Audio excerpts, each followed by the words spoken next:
Welcome to the Kitsap Matters podcast. In each episode, we discuss the people, places, and things that make Kitsap County unique, covering local entertainment, restaurants, business, government, and anything else we find interesting, troubling, or just plain amusing. A brief disclosure, this is a community-focused podcast, not a financial podcast, but sometimes financial topics do arise. And since the host is a licensed financial professional, we have to include the following disclosure in every episode. The strategies and concepts discussed are for educational purposes only and do not represent specific investment, tax, or estate planning advice. Investing carries an inherent element of risk, and it's in everyone's best interest to consult a tax, legal, or investment professional. Kevin Campbell is an investment representative of, and advisory services are offered through USA Financial Securities Corporation, a registered investment advisor located at 6020 East Fulton Street, Ada, Michigan, 49301. Peaks Financial is not affiliated with USA Financial Securities Corporation. Hi, welcome to the Kitsap Matters podcast. I'm Kevin Campbell, and I'm excited to have Dave Lambert with me today on the show. Dave is the kilt-wearing brewmaster. I've never seen this man not in a kilt, and co-owner of the Slippery Pig Brewery.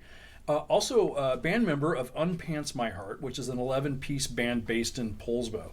Dave, thanks for joining me on the show today. Oh, you betcha. So as we mentioned, as you probably are tired of hearing this, we talk about it at the start of every show. If you're familiar with Peaks Financial, you've probably heard of our sale formula. The sale formula is the system we use to manage the financial planning process for our clients. It's all about the key components of our planning philosophy. So in the name sale formula, the first four letters of the word formula, F-O-R-M, to us they mean something. It represents family, occupation, recreation, and money. It's all about the things that matter most to people and what we can actually control. What's fun about our planning approach is that it also makes a great outline for interviews like this. So today we're going to dive into Dave's story and see what matters most to him. So let's jump right into it. Dave, again, thanks for being here. Of course. I appreciate it. I know we first talked about doing this I don't know, a year or so ago, shockingly in a bar in Poulsbo. Weird Weird how that works. And there's been a kind of a recurring theme in a lot of the episodes we've been shooting today where I'm like, hey, I talked to you about this over wine somewhere and talked to you about this over beer somewhere. So first, tell me just a little bit about you. I was reading some things, and I think it's about you, right? So sometimes we always do a little bit of show research.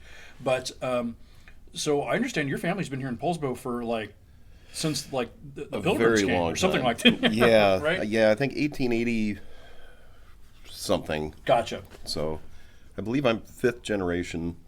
Not all of it in Poulsbo. Gotcha. Early on, my great-great-great-grandparents moved far away to Brownsville. All the way to Brownsville. Yep. But at that time, that was a long ways. Right? Now it's 15 minutes. Yeah. Well, it may have actually been quicker then because you just take the boat. Right. Yeah. So awesome. So been in the area for a long time. Yeah. So and tell me a little bit about family history and growing up. And so you grew up right here in Poulsbo? Yep. My mom graduated North Kitsap High School in '72. I graduated in '92. My kids didn't go to North Kitsap the whole time, but they both of them graduated. So right. So that's winning. Great. Hashtag winning. Right. Touch and go. Right. Yeah. But both of them kind of in a way work for us at the Pig. So awesome. That's pretty cool. My family's lived on the same piece of property up on Finn Hill since the 50s. Wow. So. And that's where you. So are you on the family property? That's awesome. Yep. And that's up at Slippery Pig Way. Right? It is. And where did the street get named from? From the brewery. Okay, so it did. Okay, Yep. I wasn't sure which came first, the street, right, and the property, or if it was the other way around. How did you end up coming up with the name Slippery Pig? I'd gotten really into home brewing beer, and I had friends coming by for growler fills, but you can't sell it. Right. And I'd been encouraged by a lot of friends, like, hey man, nobody's doing anything quite like what you're doing. Maybe you should think about getting licensed and stuff. And through that process, we were raising up to about a dozen meat pigs every year on the farm. So they would get all the spent grain from the brew process. Gotcha. And we're just crossing the Hood Canal Bridge one day, and I saw the slippery and wet sign with a car, and I'm like, Slippery Pig. It'd be funny if that was the back end of a pig with the squiggly marks. Like a slippery pig. And then, Shauna and my wife and I decided that kind of fit with so much of the traditional, British pub names. Right. So it kind of the owl and thistle or whatever, right? Yep. The pig and whistle. Scalded dog or whatever. Well, I guess that's not a pub, but that's I think a remote control airplane club. Gotcha. I don't know why that popped in my head, but yeah, so that's kind of where it came from. So your path. So this is kind of a blending question between family and occupation here.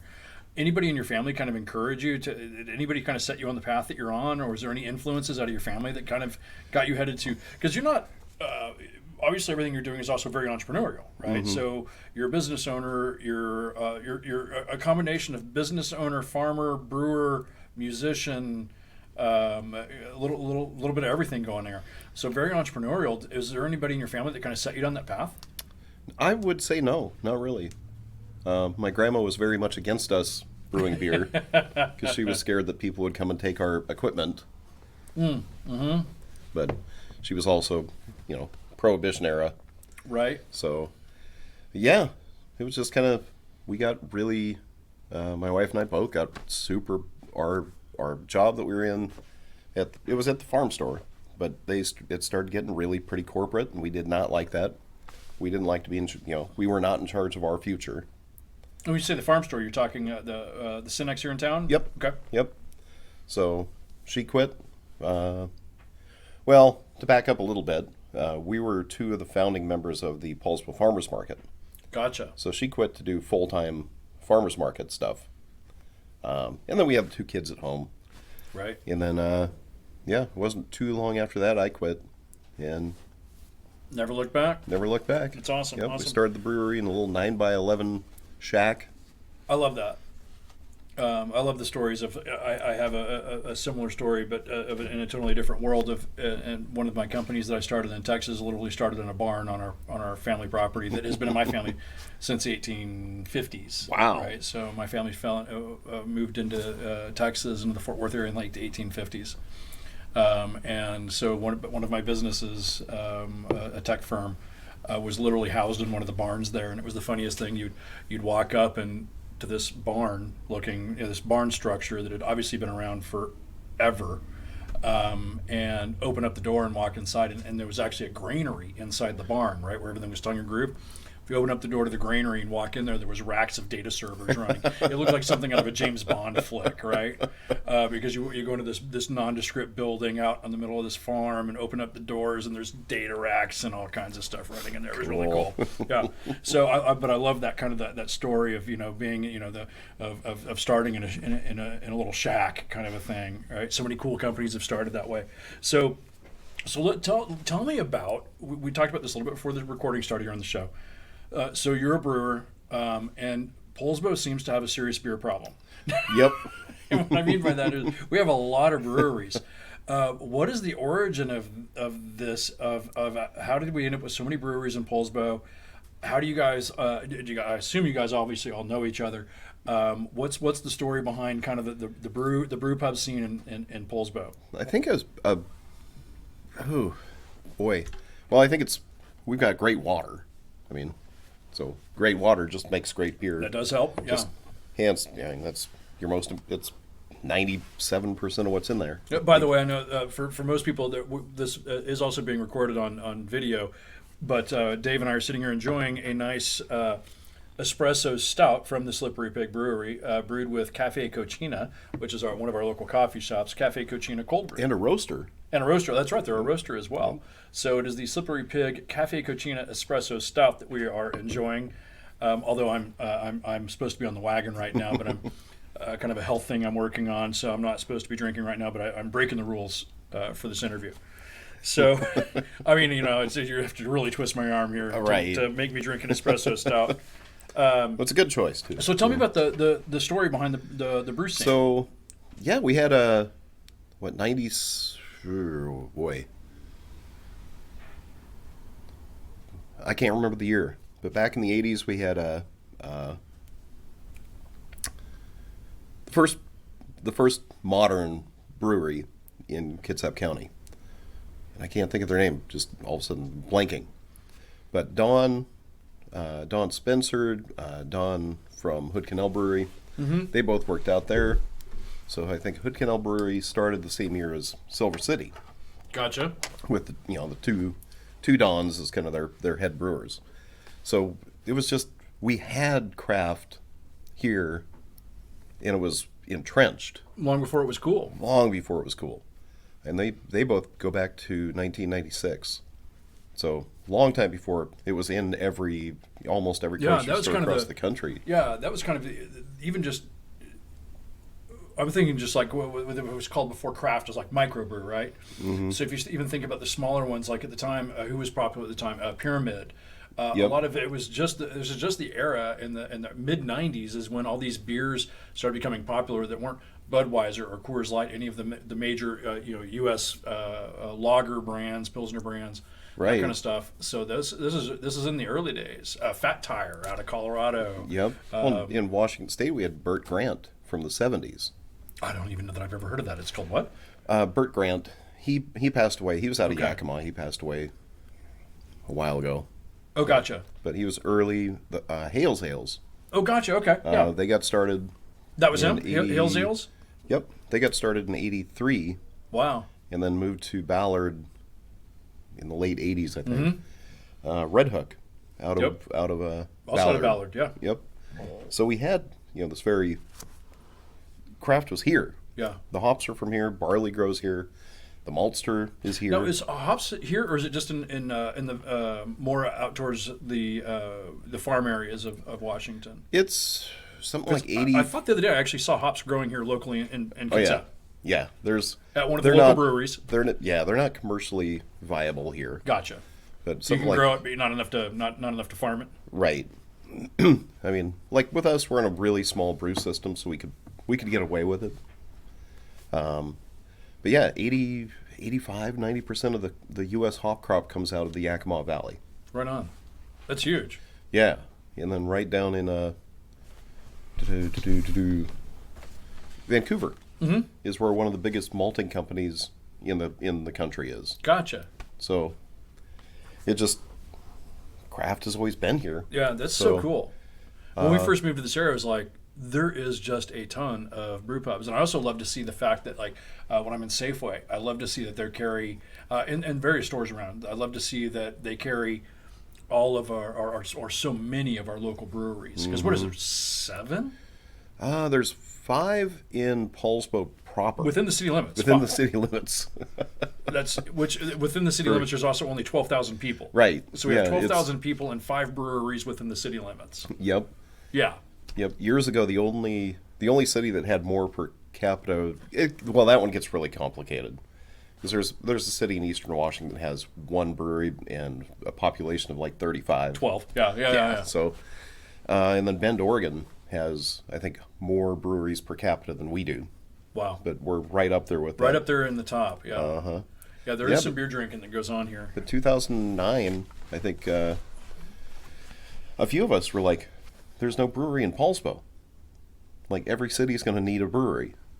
And 3 of us started work on licensing our breweries, all independent of each other. We didn't know each other. Oh, really? Yep.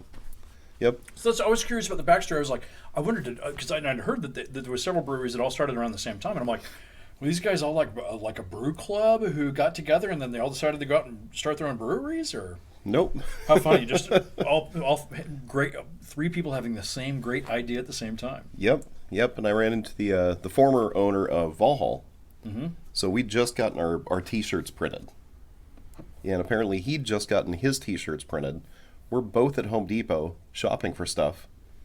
And I go, Valhall Brewing in Poulsbo? There's no Valhall Brewing in Poulsbo. And he goes, there will be. We're going to be the first brewery open in Poulsbo.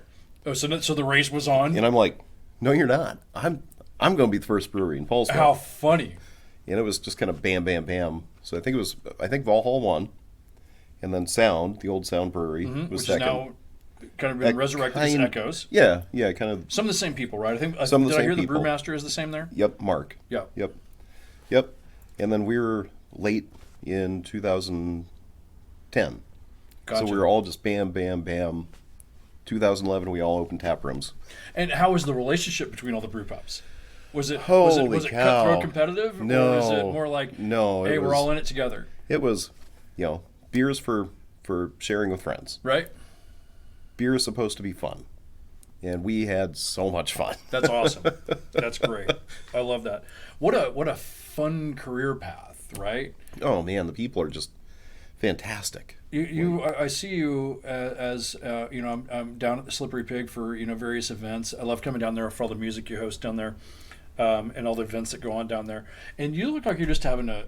I look at you as you're walking around there. I'm like, and this is what he does for a living, right? I know that's not seeing the work that you're doing behind the scenes, right? Yeah, of the brewing and everything, and also the fact that it's. I can't imagine the amount of work that went into it in the beginning, but also in your again, and you're in it again right now because you're expanding, right? Let's talk about that real quick. Tell me about your expansion.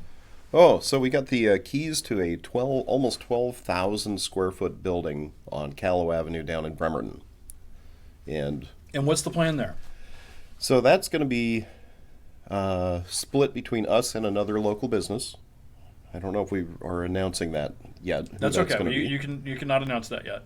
Who that is? Yeah, I don't know. It could be anybody. It could be anybody. Some guy. So we'll have brewing on one side and this other thing happening on the other side, and then retail for both. Awesome. So you're. If I remember, I think we were speaking about this. So I think you're moving your brewing facilities. Yep. Are moving from the Slippery Pig in Poulsbo to the new venue. Yep. I assume it's still the Slippery Pig. Is that so? Yeah, Slippery Pig B. We haven't firmly decided on what we want to call it to differentiate it. Right. Big Piggy, Little Piggy, Big Piggy. I don't know. I wanted to call it Slippery Pig Central to suggest there was an east and a west and a south. Right. Yeah. But that hasn't quite caught on with. The people who choose team? These names. Yeah. Shauna. Right, the boss. Yeah. So the brewing facilities are moving to Bremerton, which is going to allow you to expand your kitchen facilities in Poulsbo. Yep. So is there going to be a big remodel going on in Poulsbo? I wouldn't call it big, but there will be, it opens up a couple hundred square feet. Gotcha. So it'll be more prep space, more ways to cook food. Awesome. So we can expand our menu a little bit. And do you see doing a similar kind of thing down there in Slippery Pig, Bremerton, where you have live music and where it's also in a I know you're a brewery, but in my mind, I also think I think of the Pig almost as more of an event place, right? Yeah, when we put that stage in 2010, when we moved down, 14, when we moved downtown, we put the stage in. It was like, oh, we need this. Right. And now we're an event venue. Right. So, and you've been hosting, along with Poulsbo Blues and Jazz Festival. Some really cool shows. Actually, there's one coming up, is it? Next Thursday. Next Thursday, right? Yeah. Which is Ben Rice. Ben Rice and the PDX Hustle. Yep. Which I'll be there. I've got tickets to that.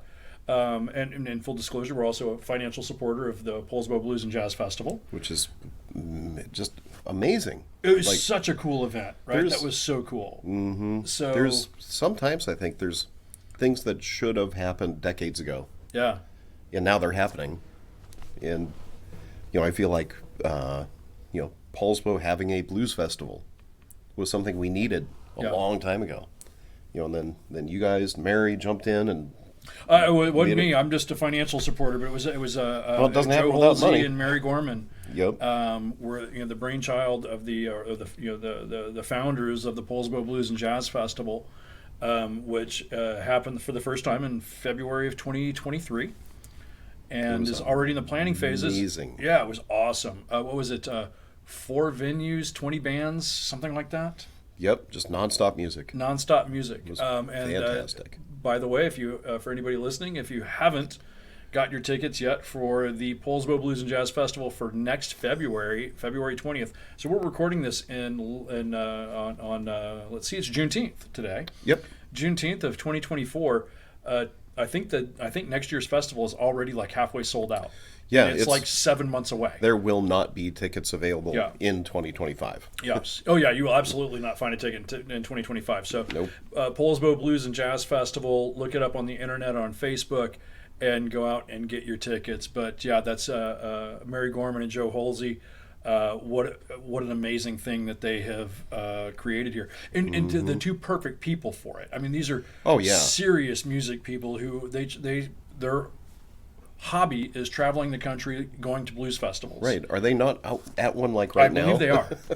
Well, no, I think Mary's here. I don't know. I keep seeing pictures where I think because I know Mary's in town because my wife just had coffee with her yesterday. But I think.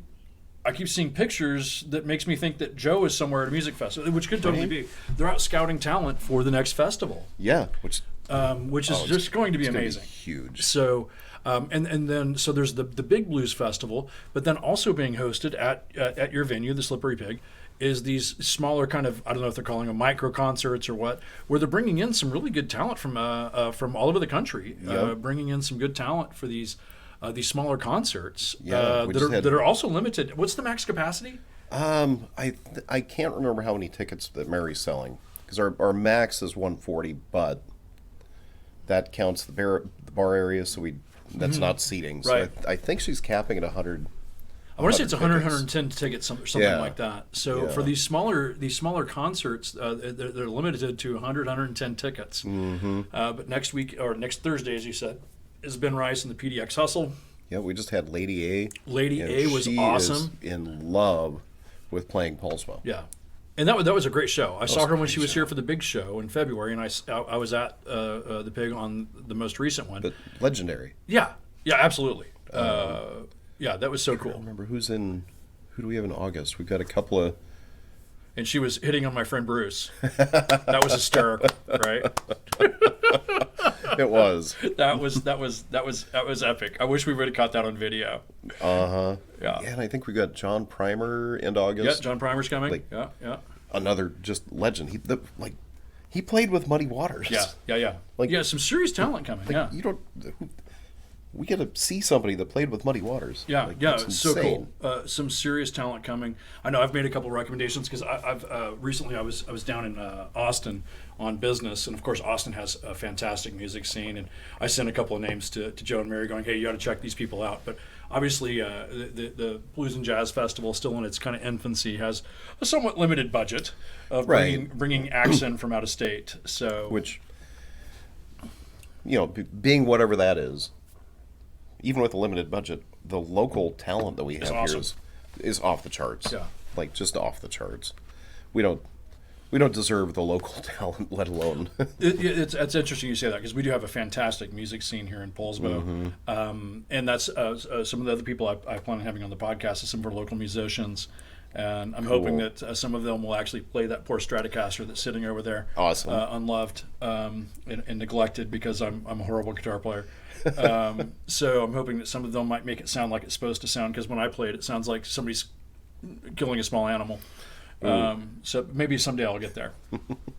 So anyways, that's super cool. Yeah, I think the music scene here is just an amazing. Poulsbo in Kitsap County, just what a cool place we have. Holy cow, it's ridiculous. Yeah, it's ridiculous. It's a postcard. Right, it totally is. So, all right, shifting out of occupation a little bit. But hang on. Let's actually stay on that for a sec, because there's so many facets to what you do. Right, we've got the brewery stuff going, we've got the music stuff going, but let's talk about Upants My Heart for a second. So Upants My Heart is probably the largest band in the local area. We're big. We're 11 of us. 11 people on stage, which is awesome. It's not something you see a lot of these days. No, we don't fit on some stages. You don't fit on your own stage. Yeah. Right. So if you catch Upants My Heart playing at Slippery Pig, some of them can't even fit on the stage. Some of them are down on the main floor because they can't all fit on the stage. And the ones who are on the stage are very close to each other, right? There's not a lot of room to move. A lot of room. But that's awesome. So that's, now you guys have only been together for gosh, I want to say just like that's where the question gets real tricky. Right? Where was it born? Where did it come from? Yeah, and that goes back to 2000 and probably 2017. Really? Okay, I didn't realize it was that long. Yeah. My birthday's mid-August, and I'm like, I want to be in a band for my birthday. Cool. So got a bunch of these local musicians together, and starting way back when, but we You've been playing. How long have you been playing harmonica? Oh, since '91. Okay. So Long time. Long time. Long time. So yeah, way back when, got this kind of group of people together that, here's some material. We all know kind of this material. And let's just, play, have a good time. I want to do some more stuff than I normally do. Mm-hmm. Because I don't get the chance to play as much as I'd like to. And then post-pandemic, we decided to have a show at the farm because I think it was 2021. We're like, we still want to have this show, but on the farm we've got 5 acres. You got plenty of room so for people. We can spread the band out. It wasn't an 11-piece. And then if anybody wants to come and have a beer with me because it's my birthday, then they can stand way over there and they can stand way over there, and the wind's blowing. There's no trees, right. So, and from there it was like, we're too good. This little group is too good to not start play. Doing something. So we went back and forth on names. I swear it was Brian Germain that came up with the name. He's goofball. But yeah, so now we kind of got the group together. Yeah. And it's good, right? It's really good. Oh, and yeah. I've kind of watched over the because I know you were getting ready for your kind of, correct me if I'm wrong on this, but kind of your first major debut, right, of like big show was the Poulsbo Blues and Jazz Festival, right? PB&J. Yep, because that was we have to be near to perfect. Yeah, you got to be honed to be on that show. Mm-hmm. And I know I remember seeing you guys practicing quite a bit for that. And that's awesome. That's fantastic. Well, I think Brian may have announced that one, as this is a rehearsal. We will be yelling at each other. Yes. Right. If we're throwing stuff at each other, just ignore us, right? Yeah. Yep. That's awesome. So, and Upants My Heart is going to be playing in the upcoming Summer Nights at the Bay series. July 16th. July 16th, of which Peaks, another disclosure, Peaks Financial is also actually not only a supporter of the Summer Night series, but the main supporter. We are the, thank you. Cheers. Thank you for being the main supporter for that. Absolutely. So we are the main sponsor of the Summer Nights at the Bay series, which will occur starting July 9th, I think. Yes, the Tuesday after 4th of July week. Okay. So I believe it starts July 9th and runs for, I think, 7 or 8 weeks. And speaking of, you were talking about your goal. So one thing I've always wanted to do, when you were talking about hey, I want to play in a band, I've always had this kind of closet thing of someday I want to sing on stage with a real band. It's like, I mean, who does right? Yeah, it's a dream. So one of the cool things I get to do, because I did sponsor the event, is Rockaroke is also coming up, which is going to be so cool. Super cool. Like, for anybody who hasn't heard of this, Rockaroke is karaoke with a live band. You actually get to sing karaoke with a live band, and that is happening in one of the Summer Nights concert series. I can't remember what the date is right August now. 13th. August 13th. Thank you. Yep. So August 13th is Rockaroke, and I actually get to live out my little bucket list dream there, as I get to sing on stage. So I will be doing, unless I completely panic and pass out, I'm a little bit shy about this kind of stuff, but I'm going to try to sing. And so I will be opening Rockaroke as the first singer up at Rockaroke on that date. That's awesome. And the plan right now is to do some Santana. So cool. I'm gonna try to do some Smooth with a little Rob Thomas with Santana. Right. We'll see how that goes. And now I've just said it publicly, so I guess it has to happen now, right? Mm-hmm. But that'll be cool. I've been really, I've actually been very, very intimidated by doing this. The idea of this. The first time I ever sang in public was a couple of years ago, and it was because people were feeding me whiskey at the Slippery Pig to make me do it, because they kept trying to get me up on stage, and I'm like, "There's no way I'm doing this. No way I'm doing this." And but I've gotten over that. So I've been super intimidated by this idea of this is going to be at the pavilion on the waterfront with a live band in front of hundreds of people. Yep. No pressure. And I also started thinking about it from a different standpoint the other day. I was thinking about it. I'm like, you know what? This is one of those things that's kind of like always been that dream in the back of your head of someday I'd love to do something like that. And I'm like, here's my opportunity, so I'm going to take it and I'm going to own it. And hopefully I won't choke.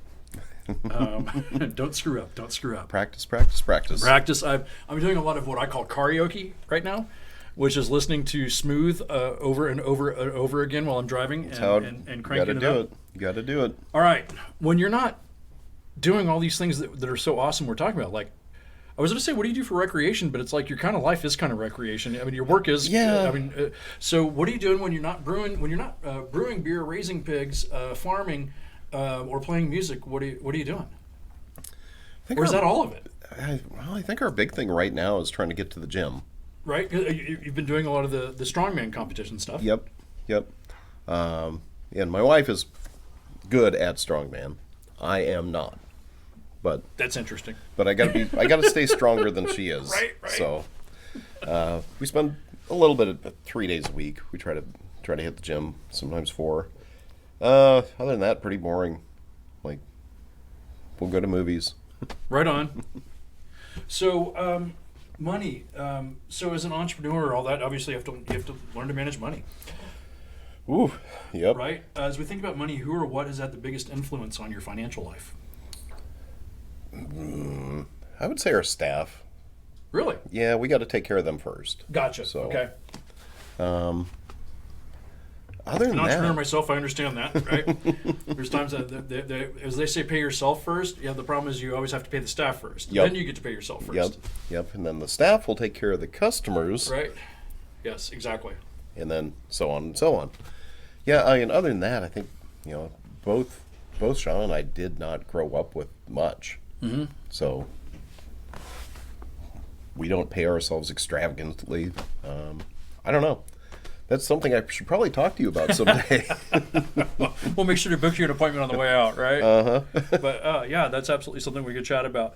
This is one of the questions I ask people a lot is, like, when you think about your future, right? Yeah, I know you mentioned. Do you mind if I say how old you're about to be? Go ahead. You're about to be 50, right? About to be 50. I'm just ahead of you. I'm getting ready to turn 54 here in a couple of weeks, and so I'm just a little bit ahead of you. And so sometimes when it comes to retirement, and speaking of money and retirement, sometimes people are like, "Hey, I'm going to retire at X age," or some people are already retired, or they've got like literally a date carved in their desk.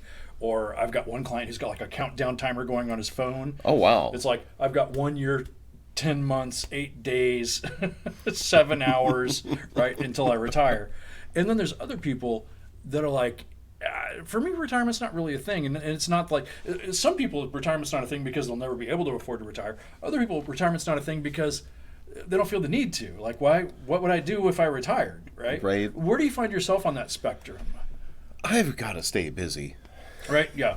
So I've said before, if I retire, my wife will kill me within probably 30 to 45 days. Right. Yeah, I don't know what. I mean, a couple years ago we were kind of talking about it, and in response, Shauna set up a new business to run in case she could retire from the pig. So in case she can retire, she's got another business already lined up to work. Yeah, she wants to do a kayak tour. Oh, cool! Like eco tour kind of stuff. Yeah, super cool. Yeah, because Liberty Bay is Liberty Bay's got so much stuff. It's so much stuff out there. It's so cool. Absolutely beautiful place that we live. I was at the Brass Kraken. Chris and I were down there like a month or two ago. And for listeners, if you're not familiar with that, that's one of the waterfront venues here on Liberty Bay and Poulsbo. Super cool. Get the wings. It's super cool. Get the wings. Yep. And that is so we're sitting there, and it was one of those days where I was like, I called my wife and I'm like, I'm headed. I was coming off of back from a business meeting somewhere, and I said I'm headed to the Kraken to watch the sunset. I don't know. It was just one of those. I just want to go watch the sunset on the patio of the Kraken, and kind of take in the world for a little bit. And we get down there, and it was still too cold at that point to sit outside, so we were sitting inside. And then the coolest thing happened. We're sitting there, and we're looking out towards the water, and then all of a sudden I saw the water churning. And so, of course, I'm trying to find the boat because I'm like looking around trying to figure out what's churning the water because it was significant. It looked like prop wash from a boat, but I didn't see a boat. And then I saw the whale. And so there was a whale literally not 100 feet away from the dock on the Brass Kraken. It was actually to the land side of the gas docks. And it was either a humpback or a gray.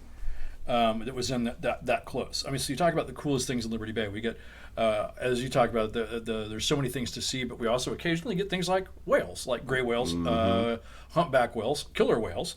We get the orcas. We get all that kind of stuff. What is an amazing place we live. Right. If you just get out there a little bit on the water, there's Mount Rainier. Yeah. Oh, yeah. It's like... yeah, it's beautiful. That's so cool. So do you throw yourself in that? So basically, it sounds like you're in the camp of I'll retire when somebody makes me, or when they tell me that. I kind of joke. Did you ever watch that show years ago called Boston Legal? Was William Shatner and I think episodes. James Spader was in it. We did watch a few. So and I've talked about this on a couple of podcasts. It's like this is kind of like my aspirational goal. You remember, like in that William Shatner plays an attorney who has Alzheimer's, and I think it's Alzheimer's. And so basically, he still comes. He doesn't really do a whole lot anymore, except come to the office and create chaos. That's kind of my aspirational goal. That would be amazing, right? Is to be like, okay, when at that point, nobody's going to let me actually manage money. Nobody's going to let me, help clients and stuff like that. But it'll be like, okay, we're still going to let him come into the office, but just try to keep him contained. That's kind of how I feel. That like that's my retirement aspiration, is that I'll be the guy who's just coming in and creating chaos wherever I go. Oh yeah, that'd be great. Wouldn't it be fun, right? Yeah, I think that's probably where I'd be. Or just waiting for the collapse of society as a whole. I don't know. Okay.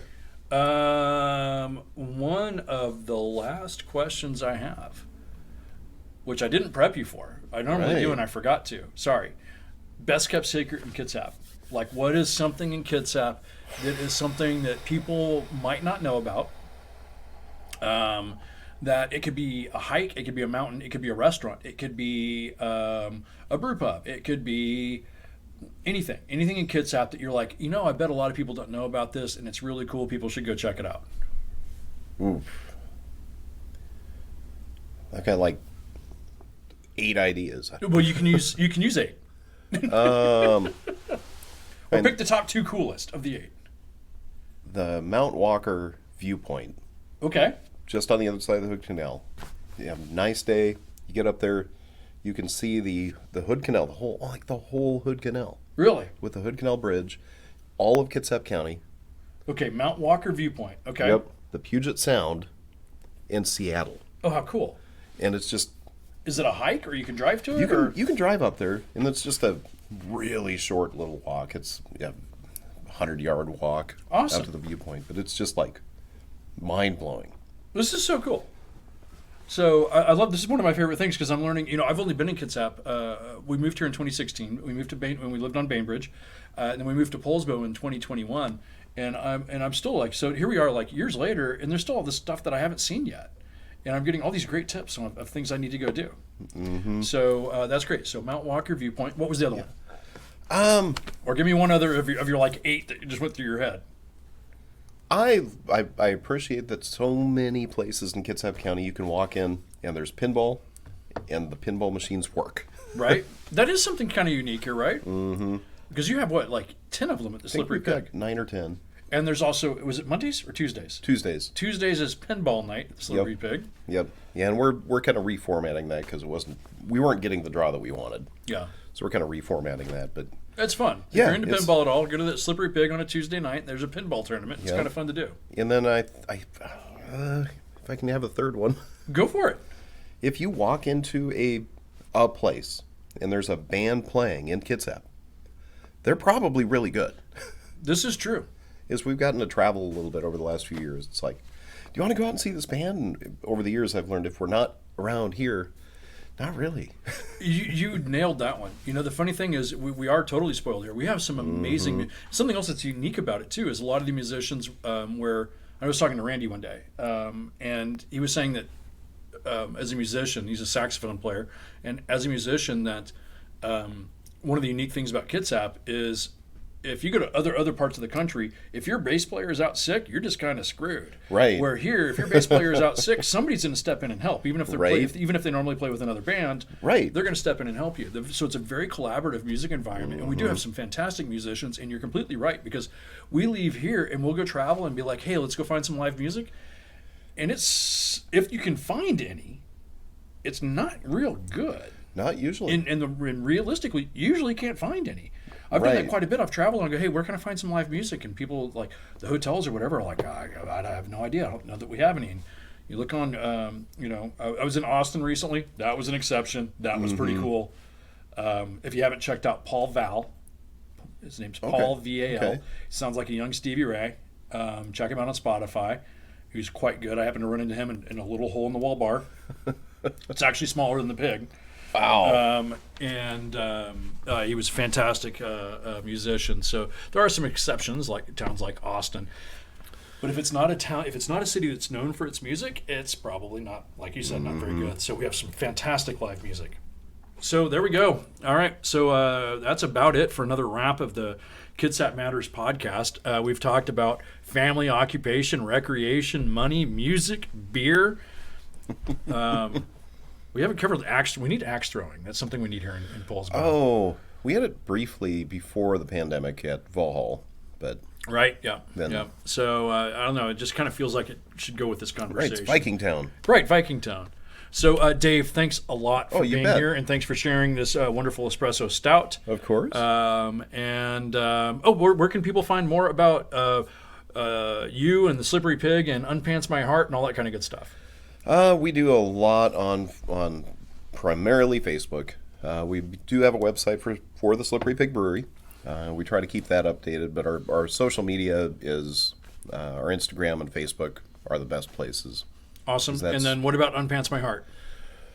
I just started a Facebook page for that. So if you want to check find out out more about Upants My Heart on Facebook. right on Facebook, And you or can be like one of our third follower. We've been meaning to for years. and if you really need to track them down and you can't find them, go to the Slippery Pig and ask somebody there. They'll Yep. reach out to Dave at the Slippery Pig. He can tell you where they're playing and all that kind of good stuff. Is the next time you're playing, is that We'll actually be at the Pig on July 11th. July 11th at the and Slippery then Pig, the 16th downtown. and 16th It was downtown supposed as to part of be- the Summer Night Series. Yeah, we were supposed to play last week, and it wasn't my tragedy, but there was kind of something happened, and somebody in the band couldn't. They're not in Washington right now, so Gotcha. we had to reschedule some stuff. Okay, awesome. Well, that's it. Dave, thanks a lot for being here. It's been a lot of fun, and that's our wrap for another episode of the Kitsap Matters podcast. So, Scott. Skål! A brief disclosure. This is a community-focused podcast, not a financial podcast, but sometimes financial topics do arise. And since the host is a licensed financial professional, we have to include the following disclosure in every episode. The strategies and concepts discussed are for educational purposes only and do not represent specific investment, tax, or estate planning advice. Investing carries an inherent element of risk, and it's in everyone's best interest to consult a tax, legal, or investment professional.